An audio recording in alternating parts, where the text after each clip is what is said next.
আজ কিন্তু আমরা চলে আসলাম, দেখতে পাচ্ছেন যে মোবারকপুর রাজগঞ্জ বাজারের দক্ষিণ পাশে মোবারকপুর গ্রাম। তো মহাশ্মশানের অপোজিট সাইডে আমরা কিন্তু চলে আসছি যে সূর্যমুখী ফুলের বাগানে। তো দেখেন বন্ধুরা, কি সুন্দরভাবে সূর্যমুখী ফুল ফুটে রয়েছে, মানে খুবই সুন্দর। দেখেন কি সুন্দরভাবে সূর্যমুখী ফুল কটা মানে একই দিকে কি সুন্দরভাবে তাকিয়ে রয়েছে, মনে হচ্ছে যেন আমার থেকেও হাইটে খুবই উচ্চতা। দেখেন আপনারা, দেখুন যে কি সুন্দর মানে মনোরম পরিবেশে এখানে ফুটে রয়েছে। তো এক একটা ফুল মোটে না হলেও আমাদের হাতে বের পাবো না, এমন এক একটা ফুল। দেখেন আমি যে হাত দিয়ে দেখাচ্ছি যে কত বড় হয়েছে এক একটা ফুল, যে কত বড়।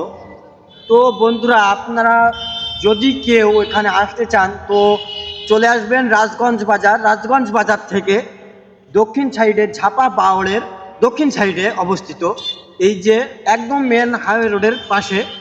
তো দেখুন কি সুন্দর মনোরম পরিবেশে ফুটে রয়েছে এখানে সূর্যমুখী ফুল। তো আসলে এই ফুলগুলা কিন্তু এখন বিলুপ্ত প্রায়, তারপরেও যেন এখানে মনে হচ্ছে যে ফুলের রাজত্ব গদখালি, যেটাকে আমরা মিনি গদখালি বললেও বলতে পারি। দেখুন কি সুন্দর মনোরম পরিবেশে ফুটেছে সূর্যমুখী ফুল। তো আসলে সূর্যমুখী ফুল মানেই আমাদের একটা গ্রাম বাংলার ঐতিহ্য।